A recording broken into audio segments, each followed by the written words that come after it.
बिस्मिल्लाहिर्रहमानिर्रहीम। अस्सलाम वालेकुम नाजरीन, मैं हूं अहमद फवाद और आप देखते हैं मुझे मेरे यूट्यूब चैनल और फेसबुक पेज पर। नाजरीन, इंतखाबी इस्लाहात के हवाले से जो मामला है वो दिन ब दिन उसकी अहमियत जो है वो बढ़ती जा रही है। और इस हवाले से हम देख रहे हैं कि टकराव भी जो है वो काफ़ी सामने आ रहा है। ख़ास तौर पर इलेक्शन कमीशन की जानिब से इस पर तहफ़्फ़ुज़ात जो हैं उनका इजहार कर लिया गया है। सीनियर सहाफ़ी फ़याज़ राजा साहब जो है वो हमारे साथ मौजूद होंगे आज की इस व्लॉग में। और बहुत अहम सवालात हैं जो कि मैं आपसे इंतखाबी इस्लाहात के हवाले से आपके मैं सामने रखूँगा। सबसे पहले तो जो इलेक्शन कमीशन की जानिब से तहफ़्फ़ुज़ात का इज़हार किया गया, सबसे पहला वो ये कहते हैं कि जब ये मशीन एक नई जो है वो टेक्नोलॉजी इंट्रोड्यूस करवाई जाएगी, तो इसकी जो स्टोरेज का मसला होगा, फिर इसके अलावा इसकी जो रिपेयरिंग का मसला होगा, वो मसाइल किस तरह से हल किए जाएँगे। फिर इसके अलावा वो एक और तहफ़्फ़ुज़ात का भी इज़हार करते हैं कि बहुत सारे ममालिक में इस तरह की टेक्नोलॉजी को अपनाया गया, जिसमें फ़िनलैंड, हॉलैंड, जर्मनी के ममालिक जो है वो शामिल हैं और वो इसमें नाकाम हुए। फिर वो एग्ज़ाम्पल ज़िमनी इलेक्शंस के बाद जो कुछ नशिस्तें फ़ौरन जिन पर इंतख़ाब हुआ था, उनमें वो कहते हैं कि हमने ये तजुर्बा अपनाया, नाकाम हुआ। तो ये क्वेश्चन मार्क उन्होंने डाल दिया, लेकिन दूसरी तरफ हुकूमत ने आज ऐलान कर दिया है कि 49 तरमीमें जो हैं वो इलेक्शन एक्ट के अंदर वो लेकर आने जा रहे हैं। बहुत शुक्रिया अहमद फ़ाज़ साहब, आपने वक्त दिया। देखिए, इंसान हो या कोई भी इदारा हो या कोई भी मुल्क हो, वो अपने तजर्बात से जो है वो सबक सीखता है। और ये ज़रूरी नहीं कि अगर कोई एक तजर्बा कामयाब हो जाए तो दोबारा आपने अगला कोई तजर्बा जो है वो नहीं करना। लेकिन ये हुँ, नाकामी का जिसकी तरफ इशारा किया जा रहा है, ये बात पूरी सच नहीं है। आधा सच आप इसे कह सकते हैं। हमारे पड़ोस में भारत में और इसके साथ साथ अमेरिका के अंदर जो दो बड़ी जमहूरियतें हैं हुँ, और जिन दोनों की आबादियाँ पाकिस्तान से ज़्यादा हैं, हुँ, जिन दोनों के वोटर पाकिस्तान से ज़्यादा हैं, वहाँ दोनों जगह पे ये तजर्बा जो है वो बड़ी कामयाबी के साथ किया गया। हुँ, और उसके अंदर कुछ उन्होंने अपने उस तजर्बे को भारत ने तो कुछ उसमें ऐड इन भी किया। अमेरिका में तो चलें सारा जो है वो उनका इलेक्टोरल वोटिंग सिस्टम है, लेकिन इंडिया पाकिस्तान की क्योंकि नफ्सियात जो है वो एक जैसी है, तो वहाँ पर भी शायद उन्होंने ये बात देखी। और मज़े की बात ये है कि जो उनके चीफ इलेक्शन कमिश्नर थे जिन्होंने ये तजर्बा किया फर्स्ट टाइम, वो एक मुसलमान थे और हुँ, उन्होंने उस हवाले से जो है वो किताब भी लिखी। हुँ, और पाकिस्तान के साथ भी उन्होंने एक कॉन्फ्रेंस के अंदर अपने तजर्बात जो है वो शेयर किए थे। हुँ, और मुझे याद पड़ता है कि 2013 के इलेक्शन से पहले भी इलेक्शन कमीशन, जब हुँ, secretary election commission Ishtiaq Ahmed साहब होते थे, हुँ, उस वक्त भी जो है वो इसके ऊपर बात की गई थी। और वो बात इस वक्त भी चल हुँ, रही थी क्योंकि इमरान खान जो है वो 2011 के इंतखाबात के बाद अक्सर ये बात कहा करते थे कि हुँ, पाकिस्तान में जो है वो मॉडर्न बुनियादों के ऊपर जो है वो वोटिंग का सिस्टम होना चाहिए। यूरोप की मिसालें हुँ, भी बखैर देते थे।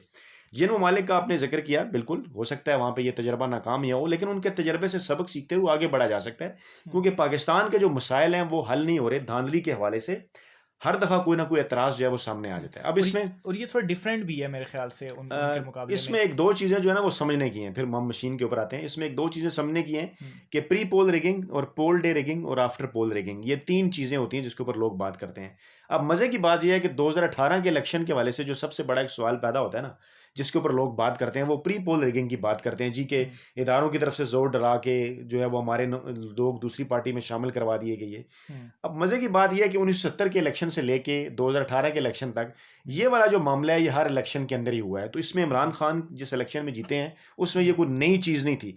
असल मामला वो है जिसके ऊपर अभी भी एतराज़ सामने आ रहा है और जिसके ऊपर 2013 में इमरान खान ने भी एतराज़ किया था। हुँ, इलेक्शन डे के बाद, इलेक्शन डे भी इवन नहीं, क्योंकि इलेक्शन डे पे 2018 में फ़ौज थी और मैंने खुद रिपोर्ट किया और किसी जगह से तमाम जो बैरूनी और अंदरूनी ऑब्जर्वर्स हैं, उनकी जानिब से भी पोलिंग डे के ऊपर कोई एतराज़ सामने नहीं आया। हुँ, अब अगली बात ये कहते हैं कि शायद कुछ नताइज जो हैं वो तब्दील कर दिए गए हैं। हुँ, अब 2013 और 2018 का जब वो कंपैरिज़न करते हैं, मुझे समझ है कि हमारे नाज़रीन वेट कर रहे होंगे। वोटिंग इलेक्ट्रॉनिक वोटिंग मशीन वो तो उन्हें तब समझ आएगी जब वो गिनती का अमल समझ पाएँगे। समझ मैं पाएँगे, उस बिल्कुल। तरफ ला रहा हूँ क्योंकि वोट इस ईवीएम का मकसद बेसिकली बाद में होने वाली गिनती को सही तरीके से पेश करना है। यही बात फवाद चौधरी साहब ने भी की है। ठीक। अच्छा, 2013 के अंदर हुआ ये कि इमरान खान ने, आसिफ जरदारी ने, तमाम सियासी जमातों ने ये कहा कि ये हुँ, आरओज़ के इलेक्शन थे। आरओज़ रिज़ल्ट बनाते हैं। जितने भी हुँ, प्रिजाइडिंग अफ़सरान हैं वो अपना फ़ॉर्म 45 का, उस वक़्त जो है वो फ़ॉर्म 15 और 17 होते थे। आजकल फ़ॉर्म 45 और 46 हैं। इनका नतीजा वो आरओ को भिजवाते हैं जो कि रिटर्निंग ऑफ़िसर होता है। हुँ, अब आरओ वो वहां अपने दफ्तर में बैठ के तमाम पोलिंग स्टेशन के रिजल्ट इकट्ठे करता है और नतीजा बनाता है। इस मौके के ऊपर लोग एतराज उठाते हैं कि वहां पे नतीजा बदल गया, बदला है, क्योंकि ठीक। फॉर्म 45 तो लोगों ने लिया होता है, जो है वो, क्योंकि उन्होंने प्रेसिडिंग अफसर से लिया होता है, और जिन्होंने नहीं लिया होता उनको ये शक होता है कि क्योंकि कुछ मिसिंग है, आगे जाके आरओ के दफ्तर में ये बदल जाएगा। अभी कराची में भी इसी के ऊपर ये एतराज हो रहा है, बाय द सही, वे इसी पे बिल्कुल। एतराज हो रहा है। तो इमरान खान ने इसके ऊपर एतराज किया था। 2018 के इलेक्शन में ऐसा कोई एतराज सामने नहीं आया कि कोई फॉर्म या गिनती की कोई चीज गायब हुई, बल्कि उल्टा 2 दिन बाद वेबसाइट पे सारे फॉर्म्स आ गए थे। ये पाकिस्तानी तारीख में पहली बरता हुआ था। अच्छा, अब सही। ईवीएम मशीन क्या करेगी, जो फवाद चौधरी साहब ने भी कहा है, वो इसी एतराज को दूर करने के लिए है जो 2013 में इमरान खान ने एतराज किया था, और अभी ज़िमनी इलेक्शन डस्का का हो या 249 कराची का हो, इसके ऊपर अपोजिशन को एतराज था। यानी कि रिजल्ट जो है उसकी काउंटिंग में गड़बड़ की जाती है, ये कहा जा रहा है। ये नहीं कहा जा रहा कि जैली वोट कोई और डाल देता है या पहले उम्मीदवार को कोई डिस्टर्ब कर देता है या कोई तरक्याती काम कराता है। ज्यादा जिस धांधली पे जोर दिया जा रहा है कि होती है पाकिस्तान में, वो ये है कि इलेक्शन नताइज तब्दील कर दिए जाते हैं, ठीक है। तो इलेक्शन नताइज के हवाले से उसके अंदर एक सिस्टम है, क्योंकि अभी उस मशीन को उन्होंने प्रेजेंट ही नहीं किया, उन्होंने देखा ही नहीं, वो उनके साथ मिलकर बैठे ही नहीं, पहले उन्होंने एतराज शुरू कर दिया। ये सिर्फ पोलिंग के हवाले से नहीं है कि पोल होगा, उसमें भी खैर उन्होंने ऑप्शन रखा हुआ है जैसे इंडिया ने रखा था। वो ये कह रहे हैं, मैंने फवाद चौधरी साहब को भी सुना है, वो ये कह रहे हैं कि एक सॉफ्टवेयर होगा, आपका एक वोट तो डिजिटल रिकॉर्ड होगा, दूसरा उसका एक प्रिंट कागज के ऊपर आएगा, और वो एटीएम मशीन की तरह मशीन होगी, उसके अंदर गिर जाएगा पोलिंग बॉक्स में, जैसे कि वोट डल जाता है। तो आप उसको डबल चेक कर सकते हैं कि आपके पास एक डिजिटल प्रिंट अलग आ गया और दूसरा आपके पास मैनुअल रिकॉर्ड भी आ गया, कि अगर सिस्टम हैक होता है तो आप मैनुअली भी उसको गिन सकते हैं।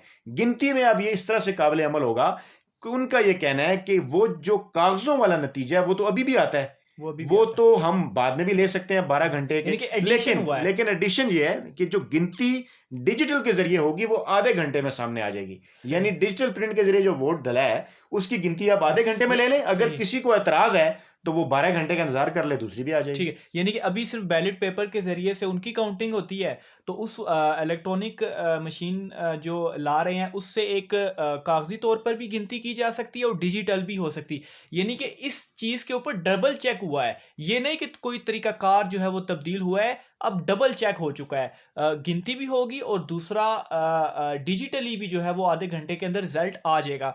लेकिन यहाँ पर एक और बड़ी अहम बात है कि ओवरसीज़ पाकिस्तानीज़ जो हैं उन्हें अभी तक वोट क्यों नहीं डालने दिया जा रहा। 1 करोड़ से तकरीबन 1 करोड़ ओवरऑल दुनिया में जो 90 है लाख और 1 करोड़ के 1 दरमियान। करोड़ के दरमियान ओवरसीज़ पाकिस्तानी हैं, और इन इलेक्ट्रॉनिक मशीन जब वो आएगी तो वहाँ पर बाहर तो ज़्यादा फैसिलिटीज़ हैं, तो उनका नतीजा कलेक्ट करने में और भी ज़्यादा आसानी होगी। इतनी आसानी के बावजूद मतलब क्या समझते हैं कि ओवरसीज़ पाकिस्तानीज़ को इमरान खान कह भी चुके हैं, लेकिन अपोजिशन दूर क्यों रख रही है? देखिए जी, इसमें इसकी 2-3 बड़ी वजूहत हैं। एक तो ये कि जो अपोज़िशन की सियासी जमातें हैं वो ये समझ बैठी हैं, और मैं ये कहता हूँ कि शायद सही भी समझ बैठी हैं, कि 90% जो ओवरसीज़ पाकिस्तानी का वोट है वो पाकिस्तान तहरीक-ए-इंसाफ को जाएगा। और बिल्कुल ये नज़र भी आता है, सब लोग देख रहे होते हैं कि पाकिस्तान तहरीक-ए-इंसाफ ओवरसीज़ पाकिस्तान में बहुत ज़्यादा मकबूल सियासी जमात है। तो पीपल्स पार्टी तो फिर शायद किसी हद तक तैयार हो जाए। मुस्लिम लीग नवाज़ जो घबरा रही है सारे मामले से, और इस रिफॉर्म्स के अंदर और भी बेशुमार चीज़ें हैं, जैसा कि मैंने अपनी एक वीडियो के अंदर बताया कि 14 नुकात हैं, फिर आज आपने बताया कि 49 के करीब इसमें जो है वो मुख्तलिफ चीज़ें लाई जा रही हैं। तो इसके अंदर सिर्फ ईवीएम मशीन या ओवरसीज़ पाकिस्तानी का वोट नहीं है, ये 2 अहम तरीन बातें हैं, बिल्कुल हम इसके ऊपर बात कर रहे हैं। बाकी चीज़ें भी हैं, लेकिन इस पूरे पैकेज को अपोजिशन सिर्फ और सिर्फ इसलिए रद्द कर रही है क्योंकि आमतौर पर यह तासर है कि मुस्लिम लीग नवाज जो है वो ब्यूरोक्रेसी की मदद से पंजाब के अंदर जीता करती है। सही। इवन अब भी उनकी लगाई हुई ब्यूरोक्रेसी मौजूद है और उन्हें उनकी मदद भी हासिल होती है। सबूत लोग ये देखते हैं कि देखिए जी, कराची में इलेक्शन हुए, वहां पे पंजाब की ब्यूरोक्रेसी नहीं थी तो मुस्लिम लीग नवाज हार गई। और दूसरी बात लोग ये भी करते हैं कि जो सूबाई हुकूमत किसी भी सूबे के अंदर हो, वो कभी भी इलेक्शन नहीं हारती, और वो पीपल्स पार्टी ने प्रूव किया है। और लोग इसको पाकिस्तान तहरीक इंसाफ की नाअहली भी करार देते हैं कि हद से ज़्यादा जो है वो एक राइटियस पॉलिसी या ईमानदाराना पॉलिसी जिसे कहें, या साफ सुथरी पॉलिसी इमरान खान को नुकसान भी पहुंचा रही है। लोग एतराज़ करते हैं कि वो इदारों को आज़ाद करते हैं, लेकिन इदारे आज़ाद नहीं हुए, वो आज भी नून लीग के लिए काम करते हैं। ओवरसीज़ पाकिस्तानियों के मामले में जिसके ऊपर 2018 के बाद एक दफ़ा उन्होंने ज़मीनी इलेक्शन में वोट डाला, वो भी एक तजर्बा था। अगर उसमें कुछ शॉर्ट कमिंग्स रह गई हैं तो वो दूर की जा सकती हैं। उसका कतन ये मतलब नहीं है कि आप ओवरसीज़ पाकिस्तानी को वोट का राइट ना दें, उसमें यकीनन कुछ शॉर्ट कमिंग्स थी। लेकिन अब जो सिस्टम आया जा रहा है, इसके ऊपर गवर्नमेंट जो है वो मुख्तलिफ कंपनीज को दावत दे चुकी है कि वो आएँ और प्रेजेंटेशन दें और एक नया सिस्टम इवाल्व करें सही। कि कैसे उसको बेहतर बनाया जा सही, सकता है। लेकिन अपोजिशन के इस बार बार इनकार के बावजूद भी इमरान खान ये कोशिश कर रहे हैं, और मेरे ख़्याल से वो इस चीज़ में कामयाब होंगे भी कि ओवरसीज़ पाकिस्तानीज़ जो हैं वो ज़रूर वोट डालें। आखिरी बात मुख्तसर सी उस पर आप अपनी राय जो है वो दे दें कि अगर जो पार्टीज़ जो हैं वो हर इंतखाबात में धांधली, धांधली, धांधली का आप समझ गए होंगे, मुस्लिम लीग नून की बात कर रहा हूँ, पीटीआई से हारे हैं या कराची का इलेक्शन हारे हैं, वो बस जो इलेक्शन वो हारेंगे उस पे वो कहते हैं धांधली हुई। तो अगर ये इलेक्ट्रॉनिक मशीन वाला सिस्टम आ भी जाता है डबल चेक होने के बावजूद, तो इस पर भी रोला डाल देंगे हारने के बाद। देखें जी, वो तो फिर ये बात है ना कि आप ये कहें जी कि आटा गूंथते हुए हिलती क्यों है। वो तो फिर ये मसला है ना कि आप अगने अगर ये तय कर लिया है कि मैंने कोई ना कोई बीच में से चीज़ ऐसी निकालनी हो, तो वो तो फिर अगर जो है वो कोई भी अगर वोटिंग करवाए तो वो यही कहेंगे।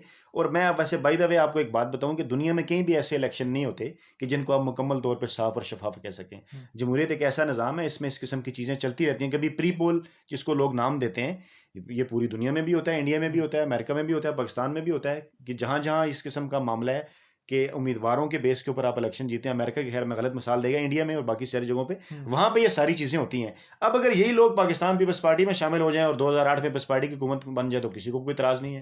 हुँ, यही लोग जो है 2013 में मुस्लिम लीग नून में शामिल हो जाएँ तो उस वक़्त वो धांधली नहीं है। अब वही लोग साउथ पंजाब के और बड़े-बड़े इलेक्टिव्स अगर पीटीआई में शामिल हो जाएँ तो धांधली है। हुँ, ये एक फ़िज़ा होती है, हवा होती है जो इलेक्शन से पहले बन जाती है। हुँ, और जो आपका 35% के करीब, जिसको मैं कहता हूँ 1/3, 33% से ज़ायद आपका वोट जो डलने वाला होता है, वो स्विंग वोट होता है, जो कि हवा का हुँ, रुख देख के अपना वोट पोलिंग डे को डालता है और पोलिंग डे की मैनेजमेंट होती है, और जो पोलिंग डे को अच्छा मैनेज करता है वो इलेक्शन जीत जाता है। इसमें तो कोई दो राय नहीं कि इमरान खान मकबूल हैं, नवाज शरीफ भी मकबूल हैं, पीपल्स पार्टी का वोट बैंक भी है। तमाम सर्वेज भी उस वक्त हुँ, भी ये बता रहे थे और अभी भी ये बताते हैं कि इमरान खान अगर 20 हैं तो नवाज शरीफ 18 या 19 पे खड़े हैं। हुँ, इमरान खान उनसे ज़्यादा मकबूल हैं, लेकिन नवाज शरीफ भी मकबूल हैं। हुँ, लेकिन उस वही चीज़ हमारी जो है हुँ। वो रिजल्ट के लेकिन अंदर ये सर्वे पूरे मुल्क से। सिर्फ़ पाकिस्तान का है, ओवरसीज़ का जो है वो नहीं है और यकीनन इमरान खान देखिए, से अगर जो वहाँ पे 90 लाख वोट को उसमें 90 लाख आबादी है, तो 50 लाख वोटर्स तो कम से कम होंगे जिनकी उम्र होगा 18 साल और ज़्यादा अगर होगी। 10 लाख भी आ जाते हैं तो वोटिंग में तो बड़ा बड़ा फ़र्क ये पड़ता है। फ़र्क पड़ सकता है नतीजे में। फैज़ल साहब बहुत शुक्रिया, आप तमाम डिटेल्स जो हैं उससे हमें आगाह कर रहे थे। नाज़रीन आज के व्लॉग में इतना ही, मुझे इजाज़त दीजिए। अल्लाह हाफ़िज़।